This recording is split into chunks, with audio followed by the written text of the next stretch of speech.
une fois de plus dans notre étude sur notre chaîne Venez Raisonnons dont nous faisons sur Zoom pour pouvoir partager les études avec vous. Vous avez bien remarqué que comme on a commencé aussi une formation sur les prophéties, sur Venez Raisonnons, on préfère que les gens puissent prendre note parce qu'on constate aussi de plus en plus que parfois les gens s'habituent à ne pas prendre de notes et parfois ça nous rend triste parce que, comme on dit tout le temps, Venez Raisonnons, c'est vraiment c'est pour but de qu'on étudie et de vérifier tout ce que nous disons. Ça peut aussi nous aider si on peut dire quelque chose qui n'est pas biblique. C'est aussi pourquoi on veut que vous prêtez l'attention, parce que nous sommes des hommes. C'est pourquoi il faut toujours vérifier tout ce que nous disons pour pouvoir mieux avancer par la grâce de Dieu. Donc, ne fonctionne pas. OK. Donc, aujourd'hui, nous allons parler du fait que Dieu veut nous recréer. Dieu veut te recréer. Dieu veut nous recréer. Nous allons prier ensemble pour pouvoir entrer dans notre étude. Père Céleste, quelle bénédiction que tu nous donnes de venir dans ce moment pour étudier ta parole. Pécheurs que nous sommes, sans toi, nous ne sommes rien, Seigneur Dieu. Nous te demandons pardon pour tout ce que nous avons fait, que nous pouvons faire, qui ne t'honore pas, Seigneur, que ton sang nous purifie, nous lave. Au nom de Jésus, nous t'avons prié. Amen. OK, Dieu veut nous recréer. Lorsqu'on part dans le texte de 2 Corinthiens 5, le verset 17 à 18, l'apôtre Paul nous dit, si quelqu'un est en Christ, il est une nouvelle créature. D'autres versions vont même plus loin en disant, il est une nouvelle création. Les choses anciennes sont passées, voici, d'autres choses sont devenues nouvelles. On voit comment il nous précise, l'apôtre Paul précise ici, si quelqu'un est en Christ, il est une nouvelle créature. Donc, le processus de Dieu dans la création, il y a une expression qui est communément utilisée qu'on appelle création ex nihilo. Ex nihilo veut dire à partir de rien. Dieu veut nous recréer. La même manière qu'il a créé les cieux et la terre à partir de rien, de cette même manière, il veut nous recréer. Ça, c'est le désir de Dieu pour nous réconcilier avec lui. Parce qu'il sait que notre corps, notre nature est inimitié avec Dieu. Et Dieu veut nous recréer. Parce que si Dieu ne peut pas nous faire un câlin avec notre état, il ne peut pas nous embrasser maintenant. Parce que ça sera beaucoup risqué, pas pour lui, mais pour nous. On ne pourra pas supporter sa présence. On ne pourra pas supporter ce câlin qu'il veut nous donner pour nous embrasser, pour nous dire bienvenue, mes enfants. Alors, pour cette raison, il faut qu'il nous recrée. En nous recréant, on peut lire dans Jean 3, où Jésus parlant à ce rabbin, il dit, si un homme naît de nouveau, si un homme naît de nouveau, il ne peut voir le royaume de Dieu. Je te le dis, si un homme naît d'eau et d'esprit, il ne peut entrer dans le royaume de Dieu. Ce n'est pas un commandement que Jésus donne ici. C'est une condition. Il n'est pas en train de forcer tout le monde à dire, vous devez naître. Non. Il dit, mais si tu veux entrer dans le royaume, il faut que tu naisses de nouveau.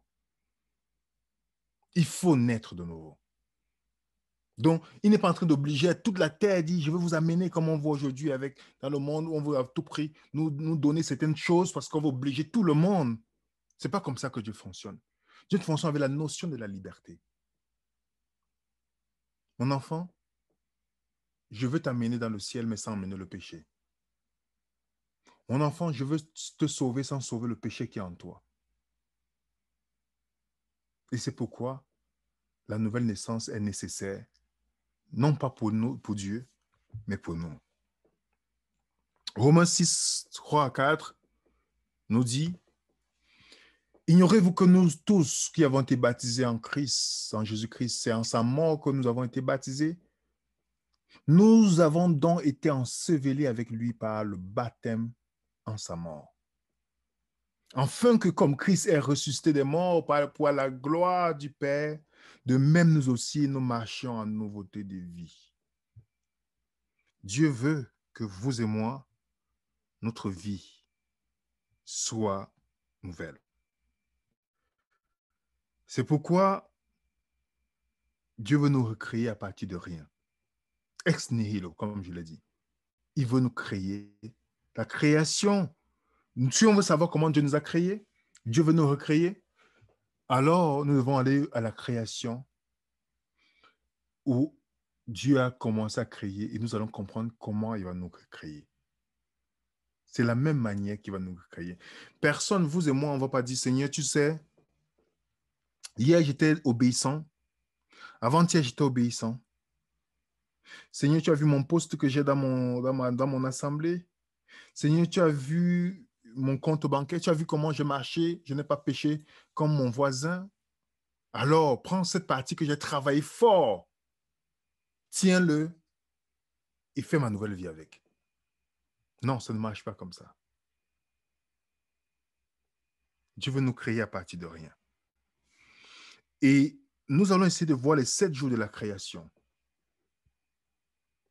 À travers les 7 jours de la création pour voir les principes selon lesquels Dieu veut nous recréer. À travers les 7 jours de la création. Nous savons déjà que les 7 jours de la création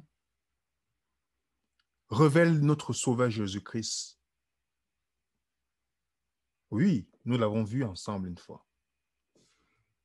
Parce que le premier jour, c'était la lumière, Dieu a créé. Jésus dit, je suis la lumière du monde, c'est pas vrai? Le deuxième jour, Dieu a créé l'eau. Jésus, c'est l'eau de vie. Le troisième jour, Jésus est ressuscité le troisième jour, la prémisse de ceux qui sont ressuscités. Le quatrième jour, le soleil a été créé. Jésus a appelé le soleil de justice. Le cinquième jour, Dieu a créé le cinquième jour, Dieu a créé les poissons. Jésus est appelé et est venu quoi? Il est le pêcheur d'âmes. Le sixième jour, Jésus a créé l'homme à son image. Jésus est véritable l'homme à l'image de Dieu. Et le septième jour, il s'est reposé. Oui, la création est une révélation de Jésus-Christ.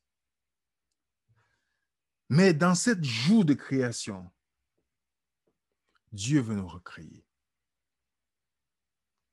Le Seigneur veut nous recréer. Si je suis allé vite, je vais encore retourner pour d'autres personnes, parce que l'objectif, c'est ça pour qu'on puisse... Je le remets encore premier jour, deuxième jour, troisième jour, quatrième, cinquième jour, sixième jour et le septième. Voilà, à travers ces jours qui sont une révélation de notre Créateur, Sauveur Jésus-Christ, notre Père Céleste désire nous recréer. Qu'est-ce qu'on peut voir dans ces jours de la création? Pour voir comment c'est un processus que Dieu veut faire dans notre vie. Comment peut-on voir, les amis? Parce qu'on dit tout le temps, oui, il faut qu'on soit une nouvelle créature, mais comment est-ce que la création nous enseigne comment on va être une nouvelle nature en Jésus? Alors, la question qui devait venir dans notre esprit, qu'est-ce qui s'est passé le premier jour? Qu'est-ce qui est dans les premiers jours de mon contact avec Jésus-Christ? Qu'est-ce qui s'est passé dans les premiers jours de la création? Qu'est-ce qui s'est passé dans les premiers jours de mon contact avec Jésus-Christ qui marque la première journée de la création de Dieu dans ma vie? Quand j'ai donné ma vie à Jésus. Le premier jour de la création. On peut aller dans le livre de Genèse, chapitre 1.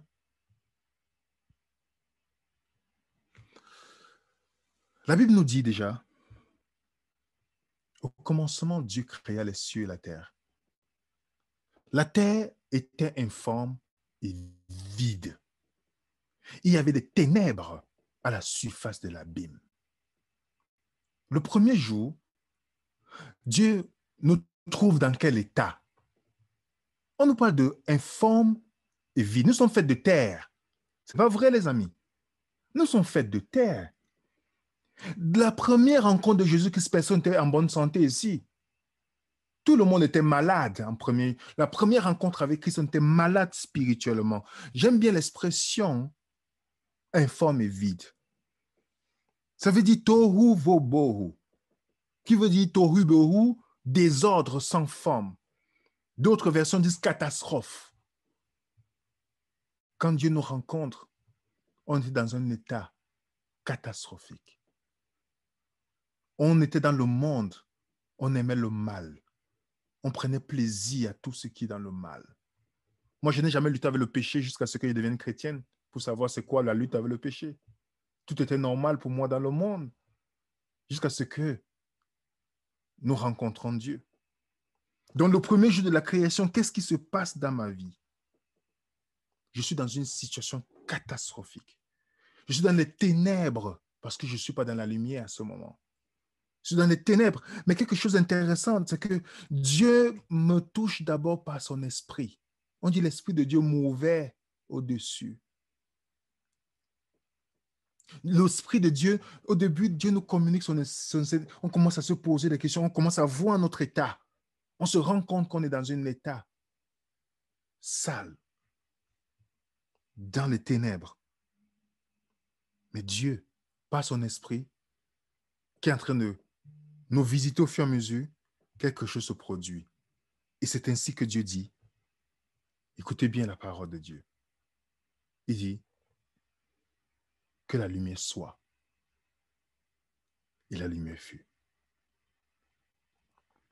Dieu nous communique sa lumière. Il nous communique cette lumière qui peut éclairer nos ténèbres. Le premier jour de la création. Parce qu'il nous a vus dans les ténèbres et dans un moment chaos. Ainsi, dans sa bonté, voilà le premier jour. Ce que j'aime. Regardez, les amis, Paul prend la même expression ici dans 2 Corinthiens 4, verset 6. Il prend la même expression. On va lire ensemble. Car Dieu qui a dit, écoutez ce que Paul prend, il prend l'expression. Car Dieu qui a dit, la lumière brillera au sein des ténèbres, a fait briller la lumière dans nos cœurs pour faire resplendir la connaissance de la gloire de Dieu sur la face de Jésus-Christ. Dieu a prononcé dans les ténèbres, dans nos ténèbres. Donc dites-moi, mes amis, il y a quelle situation catastrophique dans notre vie? Il y a quel péché dans notre vie que Dieu ne peut pas donner la victoire là-dessus? Il y a quelle situation désastreuse dans laquelle vous et moi nous sommes qu'on ne peut pas sortir? Dieu dit, j'ai trouvé cette situation dans un truc chaotique, dans le chaos total. En plus, le chaos, il y avait les ténèbres à la surface. Mais l'Esprit de Dieu mouvait, il a dit que la lumière soit. Posons-nous la question, vous pouvez me dire, mais pourquoi Dieu n'a pas fait tout cela en une journée? Parce qu'à la fin, il dit, c'est ainsi qu'il y eut un soir et un matin, ce fut le premier jour. Pourquoi Dieu n'a pas fait tout cela en un seul jour? Dieu pouvait faire tout en un seul jour. Ce n'est pas vrai, les amis. On est pressé que notre transformation soit une seule journée, c'est fini. On a fini avec ça. N'est-ce pas? Oui, d'accord, j'ai accepté Jésus, je sors de l'eau, je suis saint, il n'y a plus rien. Tout est fait, tout est fait. Et certaines églises même, qui vous culpabilisent, vont vous demander de rester certaines choses que vous devez respecter quand vous vous baptisez. Est-ce que tu acceptes que tu ne vas pas faire ça? Est-ce que tu acceptes que tu ne vas pas faire ça? Est-ce que tu acceptes? Et finalement, tu n'as jamais accepté tout cela dans ta vie. Comme si, qu'est-ce que tu peux faire pour toi-même pour respecter cela? Regardez comment on culpabilise les gens. Vous avez vu le baptême dans la Bible, Pierre a dit aux gens qui le baptisaient, est-ce que tu acceptes que tu ne feras pas ça? Est-ce que tu acceptes que tu ne feras pas ça? Est-ce que vous avez vu ça dans la Bible? Non. Parce que ce n'est pas toi qui fais dans ta vie. On prépare les futurs pharisiens et non les chrétiens soumis et qui aiment le Sauveur Jésus-Christ. On prépare les gens qui vont par leur propre force, quand ils vont sortir de l'eau, ils ne feront pas ça. Alors, je vais poser la question à tout le monde. Si quelqu'un est sincère, parmi nous tous ici, dites-moi quelqu'un qui, après le baptême, il n'a plus jamais commis une erreur dans sa vie. Montre-moi un seul. Je me répands d'être chrétien. Montre-moi un seul. Montre-moi une seule personne qui a eu la victoire de ses propres forces sur cette terre. Montre-moi une seule personne. Alors pourquoi lorsqu'on baptise les gens, on leur donne une certaine série de récitations de choses à respecter? En même temps, on vient vous dire, non, c'est Jésus qui va faire dans ta vie, mais on te dit de les respecter. Écoutons les amis. Dieu pouvait faire en un seul jour tout ce qu'il a fait pendant 7 jours. Mais il a planifié de faire en un seul jour ce qu'il a prévu de faire ce jour-là. De la même manière que vous et moi, lorsqu'on vient en Jésus, ce n'est pas en un seul jour qu'on va avoir la victoire sur tout dans notre vie. Il va faire ce qu'il a prévu pour le premier jour dans notre vie. Il va faire ce qu'il a prévu de faire. De peur, non seulement je peux m'enorgueillir, mais de peur aussi que je ne comprenne pas encore pourquoi ce péché est mauvais avant qu'il aurait été dans ma vie. Je vais continuer avant d'aller plus loin. Le deuxième jour de la création. On peut lire dans Genèse 1, verset 6 à 7. Dieu dit qu'il y ait une étendue entre les eaux et qu'elle sépare les eaux avec les eaux. Mais Dieu crée l'étendue d'eau pourquoi, les amis? On a vu dans le sanctuaire les symboles. Les eaux représentent quoi dans les Saintes Écritures? Apocalypse chapitre 17, verset 15. Les eaux que tu as vues, ce sont les peuples, les foules, les nations. Pourquoi Dieu crée l'étendue d'eau? Il crée l'étendue d'eau. Et on nous dit que Dieu sépare les eaux d'en haut et avec les eaux d'en bas. Pourquoi Dieu sépare les eaux d'en haut avec les eaux d'en bas? Jésus a dit aux pharisiens dans Jean 8, je suis d'en haut, vous êtes d'en bas. Pourquoi? Vous voyez qu'une fois que la lumière de Dieu s'est éclairée dans ta vie et dans la mienne, il commence à nous séparer des gens qui sont susceptibles de me garder, de me maintenir dans les ténèbres pour m'amener au fur et à mesure vers la lumière. Il y a une séparation, on appelle ça de line, une ligne de distinction. Il commence à me séparer au fur et à mesure. Pas que je vais haïr ces gens, non, non, non, non, non. Parce qu'il y a parfois, d'une manière radicale, oh, je parle plus avec. Non, non, non, non. Je n'aurai plus le même goût, les mêmes directions que ces personnes. Les mêmes centres d'intérêt changent au fur et à mesure. Et c'est pourquoi dans Colossiens 3, versets 1 à 2, il nous dit, si vous êtes ressuscité avec Christ, cherchez les choses d'en haut, où Christ est assis à la droite de Dieu. Affectionnez-vous aux choses d'en haut, non à celles qui sont sur la terre. Dieu veut qu'on soit des gens d'en haut, qu'on vive comme les citoyens d'en haut et non comme les citoyens terrestres. On est dans le monde, on n'est pas du monde. Le bateau est sur l'eau, mais une fois que l'eau entre dans le bateau, c'est là où il coule.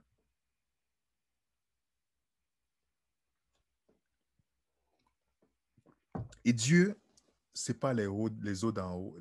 Est-ce que vous n'avez pas encore vu dans votre expérience lorsque vous avez accepté Jésus et que finalement, quand vous avez une nouvelle lumière qui vient, vos centres d'intérêt changent et puis finalement, les gens avec qui vous partez dans les clubs, dans toutes ces choses, vous ne voulez plus aller, vos centres d'intérêt changent totalement au fur et à mesure. Ce n'est pas que vous détestez ces gens, mais vous ne faites plus ces choses, ça vous sépare au fur et à mesure. Oui. Et le troisième jour, notre Seigneur a encore un plan, parce que quand il finit, il dit, ce fut un jour, ce fut un soir, ce fut le premier jour. Un jour, un soir, ce fut le premier jour. Et le troisième jour, notre Seigneur, encore dans son plan, le verset Genèse 1, verset 11 à 15, à 13, pardon. On nous dit, puis Dieu dit que la terre produise de la verdure, de l'herbe portant de la sémence, des arbres futurs donnant du fruit, selon leur espèce, ayant en eux leur sémence sur la terre. Cela fut ainsi. La terre produisit de la verdure et des arbres donnant du fruit, ayant en eux leur sémence selon l'espèce. Dieu vit que cela était bon. Ainsi, il y eut un soir, il y eut un matin, ce fut le troisième jour. Le troisième jour, Dieu crée les arbres qui portent les fruits. Dans le troisième jour de ma marche, je commence à porter le fruit. Le fruit qui montre que je suis connecté à Jésus. La lumière, j'ai accepté sa lumière dans ma vie. Je vis comme quelqu'un d'en haut. Le fruit de l'esprit. Ce n'est pas ce qu'on dit souvent? Le fruit. Pourquoi pas du fruit? Parce que c'est l'arbre, n'est-ce pas? Je dois être pour porter le fruit. Il faut que je sois enraciné déjà dans l'esprit. C'est pourquoi il me communique au début l'esprit qui m'ouvre quand la lumière apparaît dans ma vie. Le fruit de l'esprit. Qu'est-ce que le fruit de l'esprit? On parle d'un seul fruit, qui est l'amour. Parce que Dieu veut qu'on ait l'amour agapé. La joie, c'est l'amour qui s'extériorise, les amis. La paix, c'est l'amour dans le repos. La patience, c'est l'amour dans l'épreuve. La douceur, c'est l'amour qui déborde. La bonté, c'est l'amour dans l'action. La fidélité, c'est l'amour dans la lutte. La bénignité, c'est l'amour qui s'exerce. Et la tempérance, c'est l'amour discipliné. Donc, le troisième jour, je commence à porter les fruits. Est-ce que c'est un hasard pourquoi Dieu a créé les arbres le troisième jour portant les fruits? Dans mon processus de la marche chrétienne, une fois que je suis connecté à Jésus, que je reçois sa lumière dans ma vie et l'esprit qui m'ouvre dans ma vie, je vois comment je commence à me séparer de ce qui est ténébreux dans ma vie au fur et à mesure et je commence à porter les fruits, le fruit, tous les différents aspects de l'amour. Ces fruits qui sont les différents aspects de l'amour qui arrivent dans ma vie. Voilà ainsi ce que Dieu veut faire le troisième jour, quand je porte des fruits. N'est-ce pas magnifique notre Père qui fait chaque chose bonne à son temps? Chaque chose bonne à son temps. Et le quatrième jour vient maintenant. Ce quatrième jour. Quatrième jour, Genèse 1, 14, où on nous dit, Dieu dit qu'il y ait des luminaires dans l'étendue du ciel pour séparer le jour avec la nuit.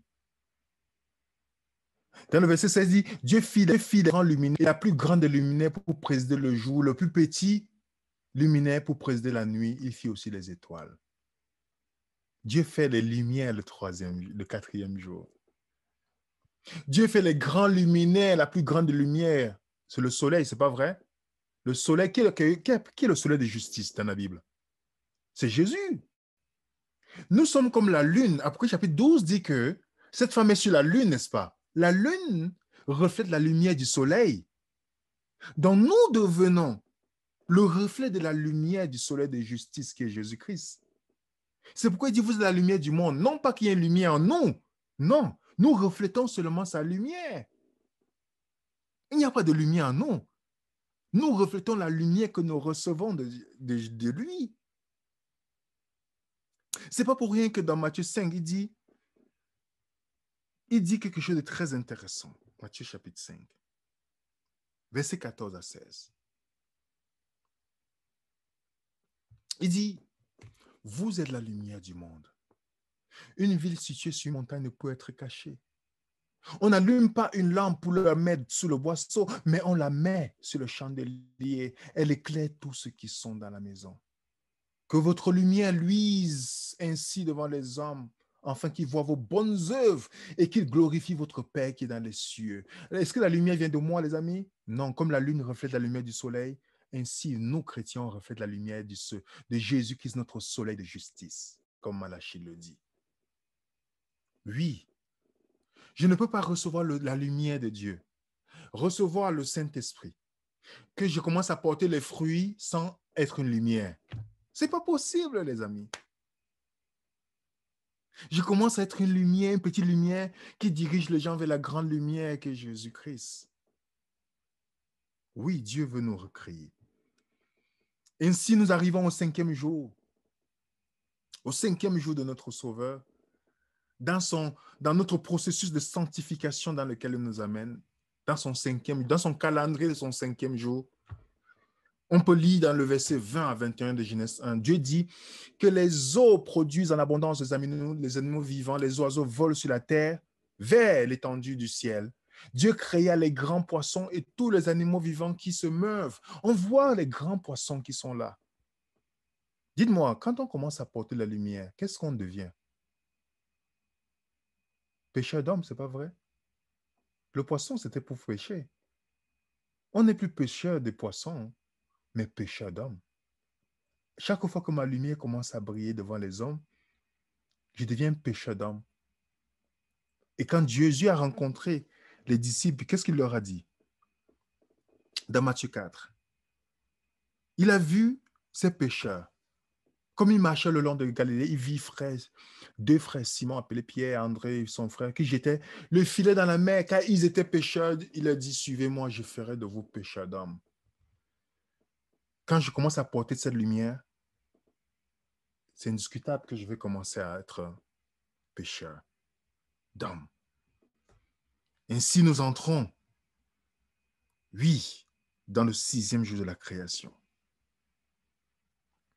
Dans le 6e jour de la création, quand Dieu a fini avec l'étape, en étant pêcheur d'hommes maintenant, chaque fois que je fais l'exercice d'être pêcheur d'hommes, qu'est-ce qui se passe? C'est ainsi que Dieu me crée à son image au fur et à mesure. Regardez bien, ce n'est pas pour rien qu'on dit la grande commission. Pourquoi on dit la grande commission? Vous pensez que Dieu prend les gens parfaits pour aller se faire l'évangélisation? C'est en servant Dieu que nous sommes transformés dans le processus. C'est en servant Dieu.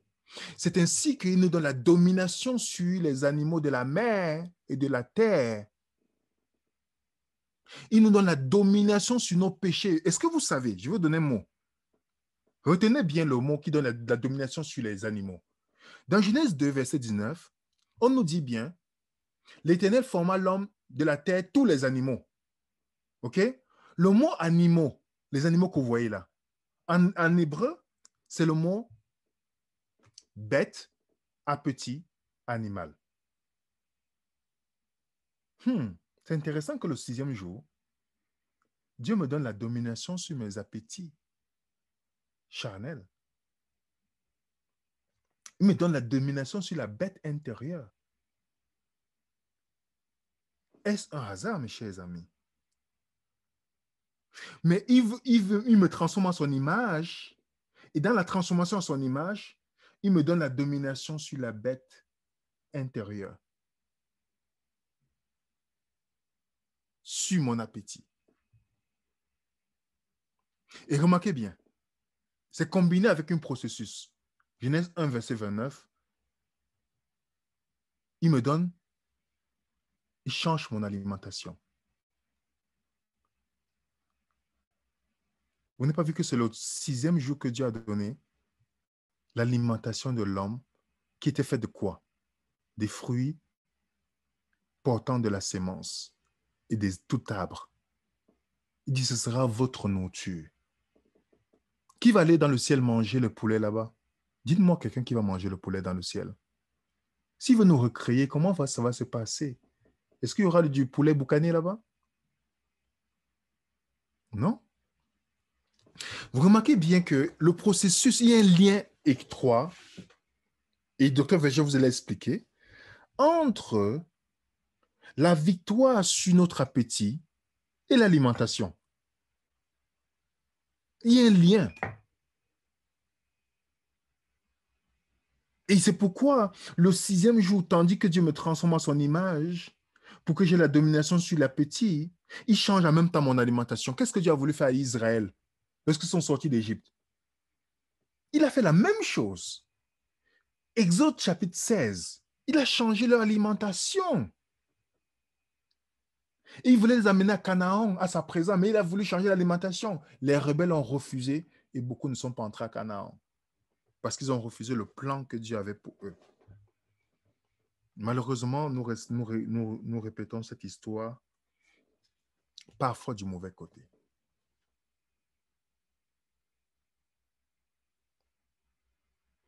Ainsi fut le 6e jour. Et c'est ainsi que le 7e jour, nous entrons dans le repos de Dieu. Le mot repos. Dieu veut nous amener dans son repos de la création. Ce jour qu'il a mis à part pour nous. Vous savez que le Shabbat que les gens combattent aujourd'hui existait avant le péché. Est-ce que vous savez que nous allons observer le sabbat encore dans les cieux? Ésaïe 66.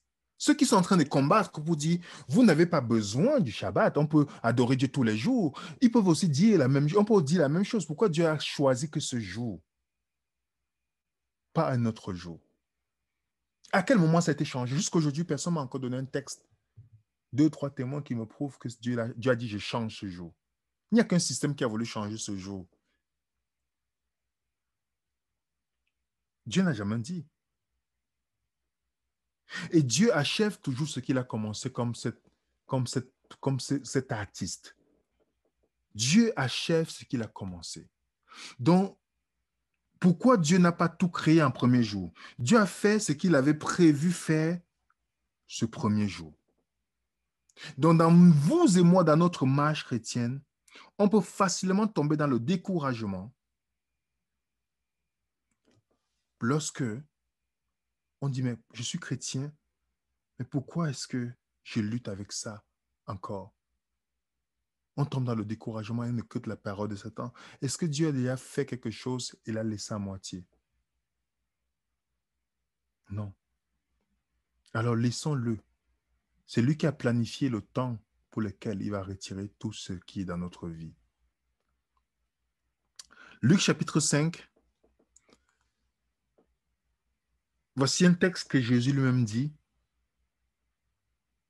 Luc 5, verset 36 à 39. Il a dit aussi cette parabole. Vous ne pouvez pas, personne ne met un morceau d'un habit neuf à un vieil habit. Autrement, il déchirera le neuf, aussi la pièce prise du neuf ne s'accordera pas avec le vieux. Regardez l'expression qu'il utilise. Personne ne met du vin nouveau dans un vieil outre. Autrement, le vin nouveau rompra les autres, il se répandra, les autres seront perdus. Non, mais le vin doit être mis dans une autre neuve et tous les deux se conservent. Il n'y a personne qui ait bu, comprenez l'expression de Jésus. Il dit personne qui ait bu du vieux et veuille aussitôt du nouveau. Quand il dit le vieux est meilleur. Le mot aussitôt est clé dans cette phrase. Et vous ne trouvez pas ça dans la version 8 secondes.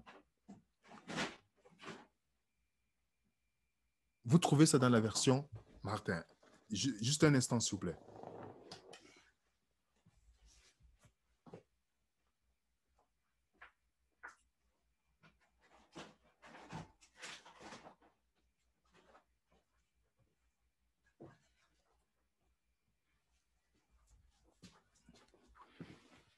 Donc, excusez-moi. Donc, personne, les amis. Personne. Le mot aussitôt est très intéressant. Le mot aussitôt. Jésus nous dit, il n'y a personne qui a bu le vieux vin et a aimé directement le nouveau qu'on lui a donné. En d'autres termes, il n'y a personne qui a vécu dans toute sa vie dans le monde et accepte aussitôt directement lorsqu'on lui parle de la vérité. Accepte, va directement dire, ok, d'accord, je vais le faire et je vais le mettre en pratique maintenant. Le Christ nous dit, il n'y a personne qui l'a fait. Est-ce que la personne acceptera le nouveau vin? Oui. Oui, mais pas aussitôt. Ça veut dire que ça va prendre un processus dans la vie de la personne. Et ce processus-là, Jésus veut marquer que dans ce processus, c'est ainsi qu'il va nous transformer. C'est dans la transformation que la personne va accepter le vin, c'est-à-dire l'enseignement. C'est de Jésus, pas le vieil enseignement, mais le nouveau. Romains 12, 1 à 2 nous dit, Je vous exhorte, frères, par la compassion de Dieu, à offrir vos corps comme un sacrifice vivant, saint, agréable à Dieu. Ce qui sera de notre part, de votre part, un culte raisonnable. Ne vous conformez pas au siècle présent, mais soyez transformés transformés par le renouvellement de l'intelligence, afin que vous discerniez quelle est la volonté de Dieu, ce qui est bon, agréable. Le mot transformé que vous voyez là, c'est le mot métamorpho. Transformer, changement d'un être à un autre, transformation totale d'un être au point qu'il n'est plus reconnaissable. Donc, c'est un peu le mot qu'il utilise, métamorphose, où je grandis, je quitte de la chenille au papillon. C'est ainsi que dans les jours de la création, Dieu veut il veut nous transformer jusqu'à atteindre la statue qu'il a prévue pour nous. Donc, ne vous découragez pas, parce que laissez seulement Dieu continuer à faire son travail dans notre vie. Peu importe, vous êtes tombé aujourd'hui, pas de découragement. Parce que Paul a dit, il a dit à Philippe, dans le livre de Philippiens, dans le livre de Philippiens, qu'est-ce qu'il dit? Dans le livre de Philippiens, Philippiens 1, verset 6. Paul dit, je suis persuadé. Il ne dit pas, je pense. Il dit, je ne sais pas. Il dit, je suis persuadé que celui qui a commencé cette œuvre en vous l'achèvera au jour de Jésus-Christ. Je suis persuadé. Pourquoi Paul est persuadé? Il a vu dans sa vie. Je suis persuadé. Donc, quand la Bible nous dit tous son péchés sont privés de la gloire de Dieu, ça veut dire que tous son péchés sont privés du caractère de Dieu. La gloire de Dieu, c'est son caractère, c'est pas vrai? Mais le même Paul nous dit dans 2 Corinthiens 3, verset 18, il dit, nous tous qui, le visage découvert, contemplons comme dans un miroir la gloire du Seigneur. Nous sommes transformés de la même image, de gloire en gloire, donc de caractère à caractère, comme par le Seigneur l'Esprit. Dans notre transformation de gloire en gloire, donc de caractère, on va grandir le caractère de Dieu au fur et à mesure que nous contemplons la beauté du caractère de notre Sauveur Jésus-Christ et nous sommes transformés de cette image de gloire en gloire. Dieu veut nous transformer, les amis. C'est pourquoi le message d'aujourd'hui, ce petit partage avec vous, c'est pour nous encourager, pour dire, les amis, Dieu ne fait rien à moitié. Ce qu'il a commencé dans votre vie et dans la mienne, il va l'achever. La question, est-ce que je vais le laisser terminer ce travail? Chaque jour que vous tombez, levez-vous, vous dites, Seigneur, je suis une nouvelle créature. Je suis une nouvelle créature. Vous savez ça? Il faut toujours se le rappeler, je suis une nouvelle créature en Jésus-Christ. C'est ça notre identité maintenant. Vous savez, quand Dieu a promis à Abraham qu'il va être le père d'une multitude, il n'avait pas encore des enfants. Il a fallu que Abraham apprenne à vivre en croyant qu'il est le père d'une multitude et puis finalement, il a eu cette multitude-là. Il a vécu comme quelqu'un ayant. Nous devons accepter. Dieu avait changé son nom avant de recevoir les enfants. Dieu a changé son nom avant. Son nom qui veut dire le père d'une multitude, il a changé son caractère. Donc, il a dit, tu seras le père d'une multitude et Abraham est devenu le père d'une multitude. Donc, si Dieu te dit, si quelqu'un en Christ, il est une nouvelle créature, est-ce que tu es en Christ? Oui, tu es une nouvelle créature aujourd'hui. Tu n'es pas encore là où Dieu veut que tu sois, tu n'es pas encore là où tu espères être, mais laisse Dieu faire son travail pour amener au point qu'il a fixé pour toi, pour chacun d'entre nous. Et si j'ai compris cela, vous pensez que je peux me comparer à quelqu'un dans ma vie spirituelle? Vous pensez que je peux penser que je suis mieux que quelqu'un d'autre? Pourtant, nous tous, on est dans le processus de transformation. Ta lutte du péché n'est pas ma lutte du péché. Peut-être ton péché est visible, le mien n'est pas visible. Mais ça ne me fait pas mieux que toi, dont le tien est visible. C'est pourquoi nous devons comprendre que laissons nos vies entre les mains du Créateur. Le Créateur fait toutes les choses extraordinaires. Regardez même la Terre avec les milliers d'années. Nous sommes à plus de 6000 ans, plus de 6000 ans avec la dégradation humaine, mais quand on a reçu, moi j'aime beaucoup la nature, on apprécie toujours les choses belles. Malgré ça, on dit, waouh, qui a pu faire cela?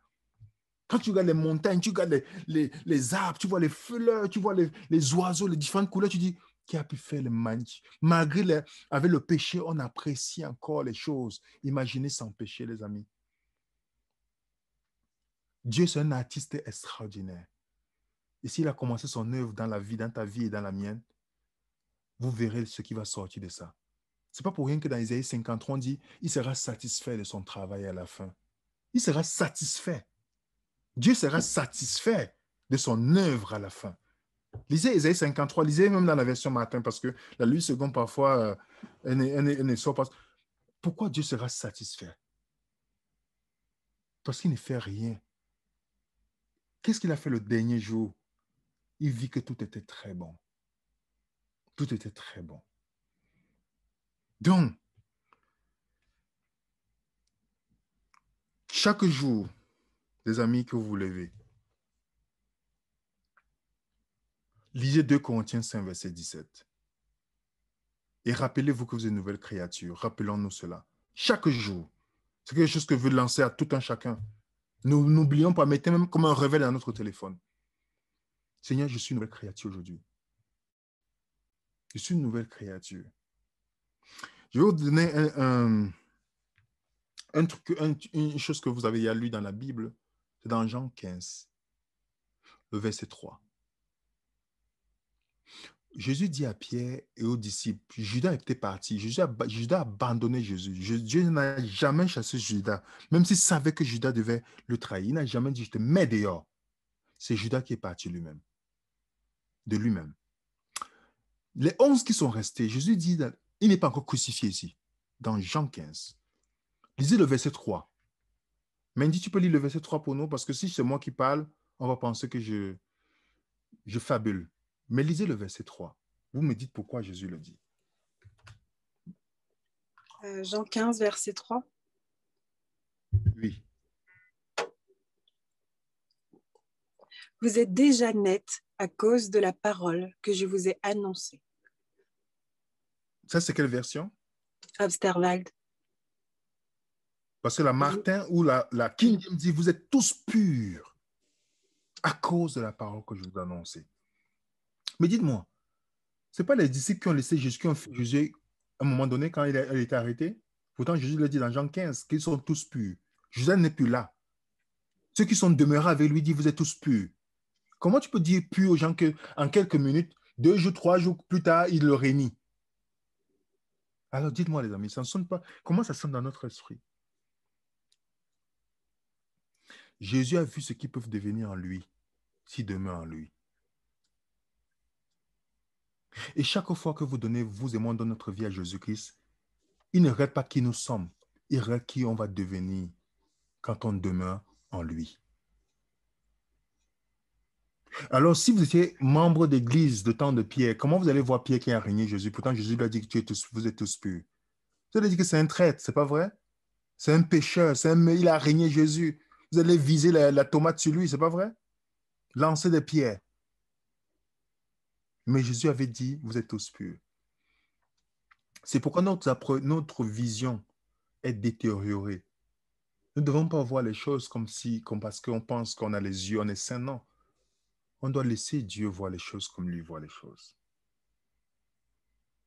Alors, nous allons laisser un moment de questions. Je pense qu'on on va pas prendre beaucoup de questions aujourd'hui parce que le but n'est pas de faire des heures et des heures.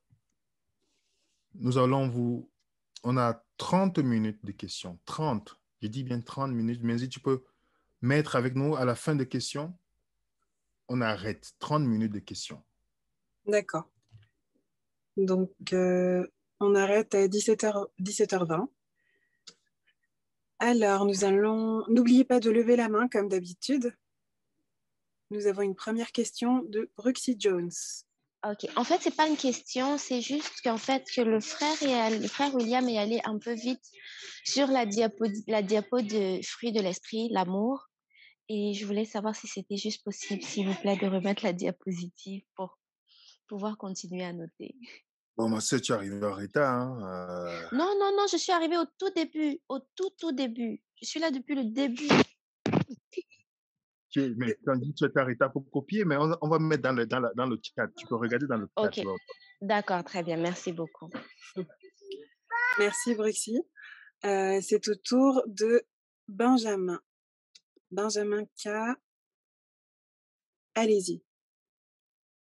Bonjour à tous. Bonjour William, merci pour cette étude très très importante pour nous dans notre marche chrétienne. Alors, en fait, je veux avoir un peu un éclaircissement dans ce qui a été dit. Quel éclaircissement Est-ce vous que vous... voulez?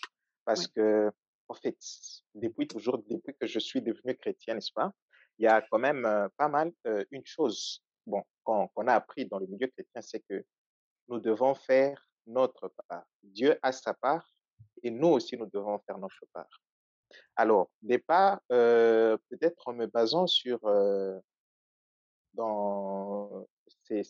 crois, c'est Luc ou Jean, où Jésus dit, si vous m'aimez, gardez mes commandements. Et par la suite, l'Esprit de Dieu sera sur vous. Donc, on voit qu'il y a l'amour de Dieu. Par la suite, cet amour nous conduit dans l'observation des commandements et c'est ainsi que l'Esprit de Dieu va demeurer en nous. Alors, il y a aussi une deuxième des choses, c'est que euh, cette observation des commandements ne peut pas être faite sans que l'Esprit de Dieu soit dans notre vie. Et alors, dans l'exposé, tout au long de l'exposé, ce que j'ai pu retenir, c'est que justement, comme Paul le dit, le vouloir et le faire, c'est Dieu qui le produit. Donc, c'est Dieu qui fait le travail de transformation dans notre vie. Alors, imaginez-vous que si nous devons nous adresser, n'est-ce pas, à quelqu'un qui est nouvellement converti, tout en lui disant que Dieu va faire le travail, tout en ne soulignant pas, n'est-ce pas, ça, je veux dire, en fait, je veux appeler ça effort, permettez, hein. Je veux appeler ça son effort personnel de se soumettre à Dieu, parce que il y a quand même notre part de pouvoir se soumettre afin que justement, pour permettre à Dieu d'opérer cette transformation en nous. Alors, tout au long de l'exposé, j'ai pas vraiment entendu cet accent, n'est-ce pas, sur cette part de l'homme dans cette œuvre-là. C'est ma préoccupation, ça. Merci. Je pense que ça ne devait pas être une préoccupation. Vous devez plutôt vous poser des bonnes questions parce que cet évangile que j'ai ma part à faire, j'ai ma part. Je vais faire quelque chose d'abord. C'est une contrefaçon de l'évangile. Je vais vous dire pourquoi. Première chose, quand les pharisiens demandent à Jésus-Christ, quelle est ton œuvre pour que nous te croyions? Qu'est-ce que Jésus a dit? L'œuvre de Dieu, c'est que vous croyez. Quelle est la part que je dois faire? C'est ma foi, les amis. Ce n'est pas une œuvre que je dois faire. Je vais te prendre un autre exemple. La Bible te dit que nous sommes le temple de qui? De Dieu. OK. Si tu peux dans Acte 7, 48, on dit Dieu n'habite pas dans le temple qui est fait de la main d'homme. Tu sais ce que ça veut dire? Que Dieu ne peut pas habiter dans un temple qui est fait par l'homme. Donc, c'est qu'il n'y a aucune de tes œuvres qui peut t'amener. Dieu n'habite pas dans un temple que c'est un homme qui a bâti. Regarde la vidéo qu'on a faite sur Internet sans le secours d'aucune main. Peut-être tu comprendras c'est quoi la justification, la sanctification et la glorification. La seule chose que Dieu me demande à faire, est-ce que je crois qu'il va le faire dans ma vie? C'est la foi, les amis. Est-ce que je crois? C'est la question que je dois toujours me poser. Est-ce que je crois que Dieu m'a donné la victoire? Est-ce que je crois? Si vous m'aimez, il ne dit pas si tu fais. Donc, qu'est-ce qui va me pousser à aimer Dieu? La Bible te dit que Romains 5, verset 5, c'est seulement Dieu qui met l'amour de Dieu dans notre cœur. Cet amour vient de qui? De toi ou de moi? De ma bonne discipline? Non. 1 Jean 4, verset 19 te dit, nous aimons Dieu parce qu'il nous a aimés en premier. Alors, la même manière que Dieu a créé Adam et Ève de sa propre main, c'est ainsi qu'il veut bâtir son temple de sa propre main. Il a dit, j'écrirai ma loi dans votre cœur. Est-ce qu'il a dit, tu vas écrire? Il a dit, je vais te donner, tu vas écrire? Non. C'est Dieu encore qui va écrire sa loi dans notre cœur. Qui produit le vouloir et le faire selon son bon plaisir, d'après Philippiens? Qui le fait? C'est Dieu. On nous dit même que les bonnes œuvres qu'il a préparées d'avance pour nous dans Ephésiens 2, verset 10. Nous sommes son ouvrage ayant été créé en Jésus-Christ pour les bonnes œuvres que Dieu a préparées d'avance afin que nous y marchions. En principe, tout ce qui a été fait, Dieu a préparé toutes les œuvres que nous devons accomplir. Et alors, quelle est ma part? Est-ce que je crois? C'est la bonne question. Donc l'évangile selon laquelle, c'est pourquoi dans les versions bibliques, ils ont mis charité. Charité, c'est quelque chose que je fais ma part, tu fais ta part. Je fais ma part, tu fais ta part. Aide-toi, le ciel t'aidera. C'est pas ça? C'est quelque chose qui est commun. Si les gens avaient compris la justification par la foi, ils auraient compris que lorsqu'on le dit dans les églises pour se baptiser, on vous le dit, est-ce que tu acceptes que tu ne feras pas ceci? Ils ne devaient jamais répondre à cette question. Quand tu as compris la justification par la foi.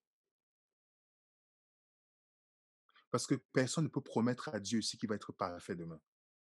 Personne ne peut le faire. Et je peux te donner le défi, mon frère.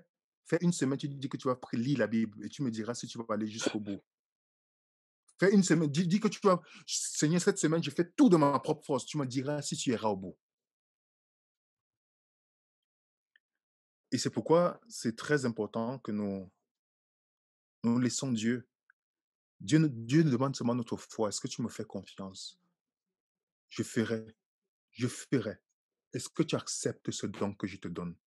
Et c'est, les amis, vous n'êtes pas vu dans le sanctuaire. Je vais terminer avec ça. Pour ceux qui ont suivi notre étude sur le sanctuaire est la porte. Qu'est-ce que Dieu nous donne à la porte comme cadeau? Est-ce qu'il ne donne pas le bleu, c'est-à-dire les commandements? Il ne donne pas le salut? Le salut, c'est gratuit ou c'est payant? C'est gratuit, n'est-ce pas? C'est le rouge.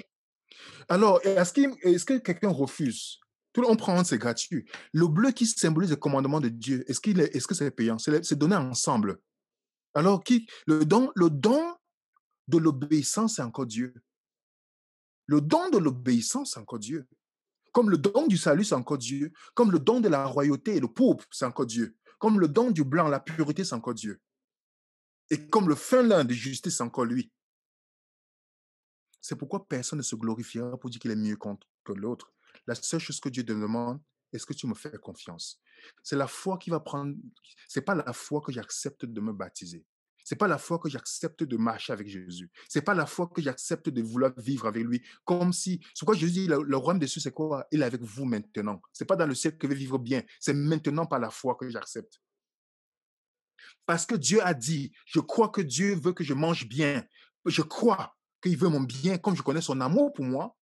Je crois, alors, pas la foi, je ne marche pas par la vue, mais par la foi. Alors, je mets mon pied, je fais comme s'il a déjà. OK? C'est la foi, mon frère et soeur. Donc, là, quand si quelqu'un te demande quelle est ta part à faire, tu lui donnes la réponse de Jésus-Christ dans Jean 6, lorsqu'il a parlé avec le pharisien. Il dit, l'œuvre de Dieu, c'est que vous croyez. Et il voulait que Jésus le montre quelque chose qu'il devait faire. Il a dit, non, c'est votre foi que je veux. C'est pourquoi la vraie foi œuvre dans les Saintes Écritures. La vraie foi, la foi sans les œuvres est morte. Comment on veut savoir que tu as une vraie foi? C'est que ça œuvre. Ce n'est pas toi qui œuvre, mais cette foi-là que tu acceptes, le fait que tu acceptes Jésus, les fruits de cette transformation vont se faire dans notre vie. Merci. William, ceci peut-être m'amène à un deuxième volet. Je m'excuse. Parce qu'il Je faut n'ai pas faire le vite, parce qu'il y a précisé. d'autres personnes qui doivent poser les questions. On n'a pas beaucoup de temps, parce que j'ai encore d'autres études tout à l'heure, et je ne peux, Bon, je peux pas rester longtemps, s'il vous plaît. d'accord, prochainement. Oui, c'est compris. Merci, frère Benjamin. C'est au tour de Guerrier. Allez-y. Alors, bonjour à tous. Euh, L'étude, j'ai beaucoup aimé cette étude et je voulais juste euh, euh, proposer un texte qui dit euh, si l'Éternel ne bâtit la maison, ceux qui la bâtissent travaillent en vain. Et en fait, ce passage de la Bible me fait penser en fait à voir Dieu comme un architecte qui voit en fait, qui me voit moi en tant qu'une maison délabrée et dans sa tête, il sait ce qu'il peut faire de moi si je le laisse, enfin, et ce qu'il peut faire de moi, c'est-à-dire une maison transformée, enfin, rebâtie en fait. Et cet architecte-là qui est Dieu me voit, enfin, il me voit, comment dire ça, comme quelqu'un qui va changer si je le laisse travailler en moi en fait. Amen. Voilà, Oui, c'est ça que je effectivement. voulais ajouter. Comme tout architecte qui va mettre à la fin son nom sur son œuvre, c'est quoi dans le livre d'Apocalypse, il finit par mettre son nom sur nom. Quand quelqu'un finit sa peinture, les grands peintres, qu'est-ce qu'il faut? Ils mettent le nom pour qu'on sache que c'est eux, n'est-ce pas? Alors, ceux qui laisseront Dieu transformer leur vie, Dieu mettra son nom pour dire j'ai terminé mon œuvre, je mets mon nom sur l'œuvre que j'ai faite, sur ma peinture, sur mon œuvre. J'achève toujours. Après, à la fin, on va dire waouh, quel chef-d'œuvre! C'est tel qui a fait ce tableau. Oui, ainsi, tous ceux qui accepteront le Seigneur auront le nom de Dieu dans leur vie parce qu'ils ont accepté que Dieu finisse son œuvre dans leur vie. Et ceux qui n'auront pas de nom, c'est parce qu'ils ont refusé que l'œuvre s'achève. L'artiste ne met pas son œuvre, son nom dans un truc qui n'a pas achevé. Ce n'est pas bon pour sa réputation. Merci pour la question, Guerrier. C'est au tour d'Alexandra. C'est pas Alexandra, là, c'est Titia, je crois. Tu Titia. as levé mon micro. Oui, Titia. Pardon, excuse-moi. Du coup, c'est à moi? Oui, c'est à toi, Titia. D'accord, merci. Bon, bah, bonjour à Désolée. tous. Donc, ma question, c'est de savoir, enfin, j'ai compris le parallèle que tu fais entre les 7 jours de la création et le travail de recréation que Dieu fait pour chaque personne qui donne sa vie à Christ. Et j'aimerais savoir si, est-ce que on peut considérer qu'un jour de la création correspondrait à une année de la vie du nouveau chrétien. Et du coup, est-ce que un chrétien, au bout de 3 ans, qui ne porte pas de fruits, est-ce que ça devrait être comme on va dire, un point de repère dans la marche d'un chrétien, de se demander si au bout de 3 ans qu'il suit le Seigneur, il ne porte toujours pas de fruits, est-ce qu'il laisse vraiment le Seigneur agir, quoi. Voilà, c'est ma question. Merci. Non, c'est les jours à ce moment-là. Les jours de la création sont littéraux, mais les jours de notre recréation sont symboliques. Donc, je ne peux pas déterminer pour dire une journée, c'est le jour de la création, c'est une année. Non. À ce moment, c'est symbolique pour ma recréation et non les jours de la création. Pour ma recréation, c'est symbolique. Quand Dieu a créé, il a créé les cieux et la terre en 6 jours littéraux. Mais pour ma recréation, c'est symbolique. Donc, je ne vois personne si le 7e jour qui est entré, qui est allé dans le millénium dans le ciel, tu vois. On est encore là. Tu vois. Donc, c'est ça. Dans le 3e jour, ce qui est sûr, on doit se poser la question, ça fait combien d'années que je marche avec Jésus?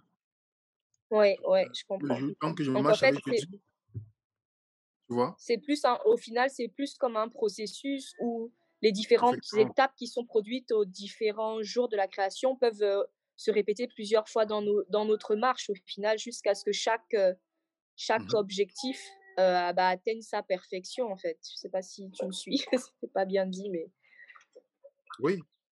ok, super. Merci pour l'éclaircissement. Bon sabbat à tous. Merci, Titia. Bon sabbat. C'est au tour de Wendy. Merci. Bonjour à tous. Bonjour. William, ça tombait très bien cette étude parce qu'en fait, j'avais une question à chaque fois, mais j'avais du mal à savoir comment la formuler pour la poser au moment des questions-réponses. C'est que, en fait, c'est quelque chose qui m'a toujours perturbée où Jésus dit dans Jean qu'il est où Jean dit plutôt de Jésus que c'est la lumière du monde, la véritable lumière. D'accord? Et en fait, dans les jours de la création, le premier jour, la lumière a été créée. Et on dit que la lumière était bonne, la lumière a séparé le jour de la nuit. Mais du coup, après, je crois que c'est le troisième ou le quatrième jour, il crée le soleil qui préside au jour et qui définit le jour Mhm, et la lune, qui préside la nuit et ce sont ces luminaires qui vont définir le jour et la nuit. Donc mhm. du coup, j'avais déjà entendu cette théorie, même si je n'y crois pas, mais ça m'a posé des questions où je crois que c'était un témoin de Jéhovah ou quelqu'un d'autre qui disait que Jésus avait été créé par Dieu, et donc c'est pour ça que Jésus est la lumière du monde et qu'il avait été créé le premier jour. Bon ça, je sais que c'est faux. Mais du coup, comment on explique que le premier jour, il a créé la lumière qui n'était pas le soleil, du coup, et qu'ensuite il a créé le soleil qui a défini comme jour. Tu vois ce que je veux dire un peu? Oui, c'est déjà, il faut d'abord comprendre, ma sœur, que Dieu fait ça, Dieu est très sage que nous. Si Dieu avait créé le soleil le premier jour, ça devait être un souci d'adoration. Aujourd'hui, le Bien. dimanche qu'on appelle Sunday, Sunday, le jour du soleil, Mmh. à faire ce que les gens prennent ce jour comme un jour d'adoration. Je vais donner un exemple simple. L'argument de témoin de Jéhovah ne tient pas du tout. Pourquoi? Je vais te donner un texte sur ta Bible avec toi. Oui. Va dans, je pense, va dans Apocalypse 22, verset 5 d'abord. Parce que si Jésus est une créature parce qu'il est la lumière, alors même Dieu est une créature. OK? Allons dans Ouais. 22 d'abord, verset 5 premièrement. Après, il y a un autre texte. Tu peux lire pour nous? Il n'y aura plus de nuit, ils n'auront besoin ni de lampe, ni de lumière, parce que le Seigneur Dieu les éclairera et ils régneront au siècle des siècles. OK, ça c'est le premier texte. C'est très intéressant. Maintenant, Ésaïe 60, verset 19. Hem, Ce ne sera plus le soleil qui te servira de lumière pendant le jour, ni la lune qui t'éclairera de sa lueur, mais l'Éternel sera ta lumière à toujours, ton Dieu sera ta gloire. OK, donc est-ce que Dieu est une créature comme on le dit là? Non. Pourquoi? Pourquoi s'appliquer à Jésus, mais pourquoi pas Dieu? Mmh.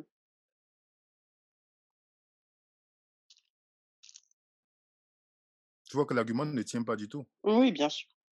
Donc Dieu, en faisant, on n'aura plus besoin du soleil dans la nouvelle terre, la nouvelle cieux, parce que Dieu sera notre lumière. Ouais. Donc n'oublions pas, quand il dit que la lumière soit, la lumière fut, on ne comprend pas toujours ce que Dieu veut dire par là. S'il avait créé le soleil le premier jour, imaginez ce que les gens devaient faire aujourd'hui pour l'adoration du soleil. C'est d'abord Dieu qui doit nous illuminer, il crée le soleil plus tard. D'accord. Ce n'est pas le soleil, le soleil c'est une créature, mais les gens adorent aujourd'hui les créatures et non Dieu lui-même. Mmh. Non, parce que tu m'as dit que l'argument témoin, je vois, c'est que Dieu, Oui, il a créé, Jésus est la lumière, alors Dieu est créé. Alors Dieu aussi est une créature. Alors nous n'adorons plus rien. Et puis, voilà, tu vois, si on part dans cet argument-là. mmh, mmh. OK, je comprends. Mais du Ouais. coup, moi, ce que j'arrive pas juste Mandy, Oui, pas de problème. heu, mais du coup, comment on explique que ce premier jour, il a créé, il la lumière fut, il y a eu un jour et il y a eu un soir et que c'est au troisième ou quatrième jour au quatrième jour qu'il y a créé les luminaires? Donc en fait, on sait que le jour et la nuit, c'est par rapport à la présence de Dieu qui est là et après elle est, présidée au moins par le soleil et par la lune. C'est après il crée ces choses pour présider justement le jour, l'autre pour présider la nuit. Mais avant, c'est d'abord lui d'abord qui apparaît. C'est lui D'accord, d'abord. La source d'éclairage dans nos ténèbres, c'est d'abord Dieu. Ce n'est pas le soleil qui éclaire, c'est d'abord Dieu. mmh, d'accord. Tu vois, ce n'est pas parce que n'oubliez pas que toutes les bases de l'idolâtrie de toutes les religions sont toujours liées au soleil. C'est pas un hasard. Pourquoi il dit toujours, oui, non, les rayons, nous sommes dans le magnétisme, le Babylone, soleil. Tu vois, dans toutes les religions, le soleil est considéré comme un dieu. Ouais, OK. Mer Merci. merci Wendy. C'est au tour d'Antoine. Allez-y, Antoine. Oh, bonjour, vous me recevez? Oui, oui, on vous entend. Allez-y. Bien. Bonjour, frère William et tous ceux qui sont connectés pour cette émission. Que la grâce du Seigneur soit avec nous. Je voulais juste, dans une question, William expliquait que Dieu n'habite pas dans le temple fait des mains d'une personne. Et moi, ma question, c'est une petite question. Alors, pourquoi Jésus a chassé les gens dans le temple quand il a remarqué que les gens faisaient du commerce dans le temple, sachant que son père n'existe pas là. Mais à la fin, on a tous pu comprendre aussi qu'il parlait le temple ici, il parlait de son propre corps, qui après sa mort, il ressuscitera en trois jours après. Donc, je voulais juste comprendre la colère de Jésus par rapport à sa réaction au niveau du temple. Mais c'est très simple, mon frère. Tu as répondu à la question. Jésus montre l'analogie. Le temple qui était bâti là, c'était juste une préfiguration de ce que Dieu va habiter parmi les personnes. Mais lorsqu'il vient sur la terre, il est le véritable temple de Dieu, que Dieu a préparé pour venir sur la terre. Et il devait commencer son ministère de purification, la purification du temple. OK? Qu'est-ce que Jésus dit comme réponse? Ça fait 46, non, il dit, ça fait 46 ans que nous bâtissons ce temple, n'est-ce pas? Ça fait 46 ans. Déjà, l'homme a été fait avec 46 chromosomes. 46 ans. Est-ce que c'est un hasard déjà? Il dit que le temple de son corps. Jésus est venu sur la terre comme homme. Donc, il avait 46 chromosomes qu'il est venu sur la terre. Comme un homme, c'est pas vrai? Deuxième chose, si tu fais 46 plus la fin de la persécution de Rome, qui est à 1798, tu fais 46 plus 1798, tu arrives à quel résultat? 1844. 1844, c'est là où la purification du sanctuaire commence. Oui, je comprends. Ça sera très long, ça sera très long à expliquer ce que ça veut dire ici, parce que c'est une étude. Les gens ils lisent, ils se limitent seulement à ce qu'on voit. Mais le 46 plus 1798, c'est donc 1844. À quel moment Jésus va purifier son temple? Donc, c'est ça. Donc, Dieu n'habite pas dans le temple Dieu va habiter dans le temple. Nous sommes le temple de Dieu maintenant. Vous êtes le temple de Dieu. Le temple, vos églises, vos bâtiments ne sont pas le temple. Quand j'entends les gens dire cela, c'est une aberration totale. Ce n'est pas le temple. Dieu ne veut pas écrire, il écrit sa loi dans notre cœur. Ce n'est pas dans le temple, vos bâtiments. C'est nous le temple du corps de Dieu. Avant, le temple, c'était un endroit où on venait faire les rituels. Dieu dit maintenant, le temple, c'est toi et moi. Et nous autres, on est le temple de Dieu. Et Dieu va habiter dans notre vie. Il va habiter dans notre vie. C'est pourquoi ce temple doit être purifié en 1844. C'est là, ce matin, le sanctuaire sera purifié. Donc, si j'ai le temps de vous expliquer pourquoi il dit 46 et tout ça, vous allez voir qu'on va tomber. Remarquez bien, il n'y a rien au hasard dans la Bible. Il n'y a rien dans le hasard. Donc, voilà, que Dieu te bénisse. Merci pour la question, frère Antoine. C'est au tour de Jean-Daniel. Il vous reste 5 minutes, les amis. Merci beaucoup. Allez-y, Jean-Daniel. Merci beaucoup, William, pour la présentation. Merci à toute l'équipe de nos résidents. Vraiment, ça a été une équipe très intéressante. J'ai une question. On ne vous entend pas. Ok. Est-ce que vous m'entendez là maintenant? Là, c'est bon, oui. Allez-y. Oui, ok. Oui, je vous remercie, William, et toute l'équipe de Les Résonants pour cette étude. Que Dieu vous bénisse abondamment. Et j'ai une question à environ 2-3 volets dans le sens. Et la première, c'est que, est-ce que, lorsque je regarde les 10 commandements, je vois presque, il y a près de 8 d'entre eux qui sont au futur. Mais il y a le sabbat et le 5e, le 4e et le 5e commandement qui est censé au présent. Et quand tu dis que Dieu va nous recréer,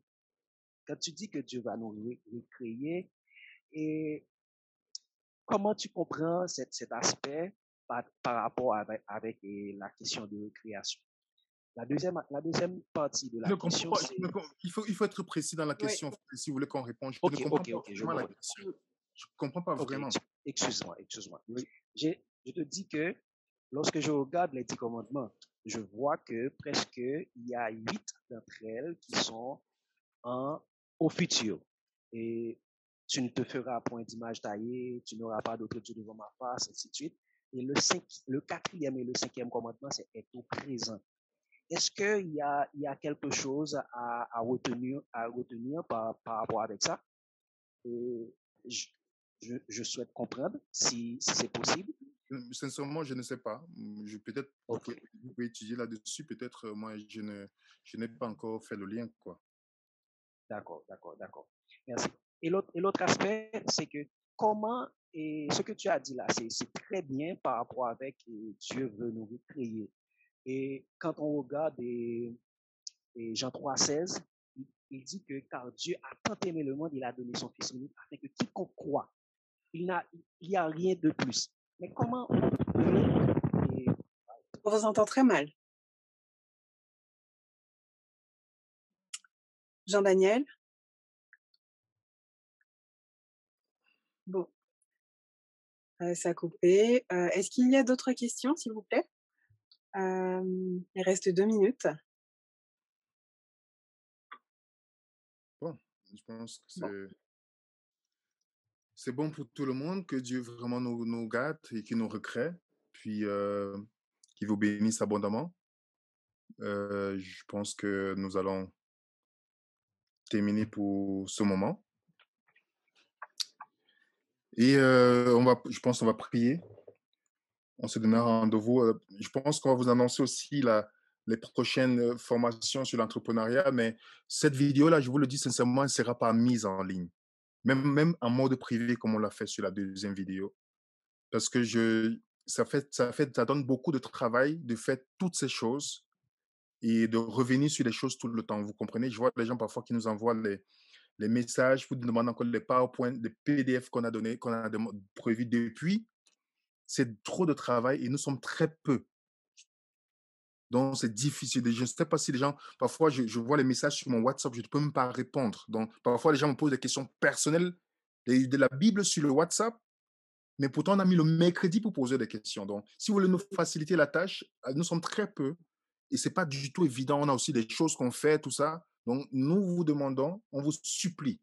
Si vous avez une question, envoyez-nous par mail. Même les questions, peut-être vous avez peur de poser les questions, vous gardez les questions. Vous nous envoyez par mail. Mercredi, on a mis ce jour pour répondre aux questions parce qu'on sait que c'est très important de répondre aux questions. Vous voyez, les amis? Donc, nous comptons sur vous pour nous faciliter la tâche. Et si vous nous écrivez par WhatsApp, on ne répond pas, sachez que vraiment, ce n'est pas facile.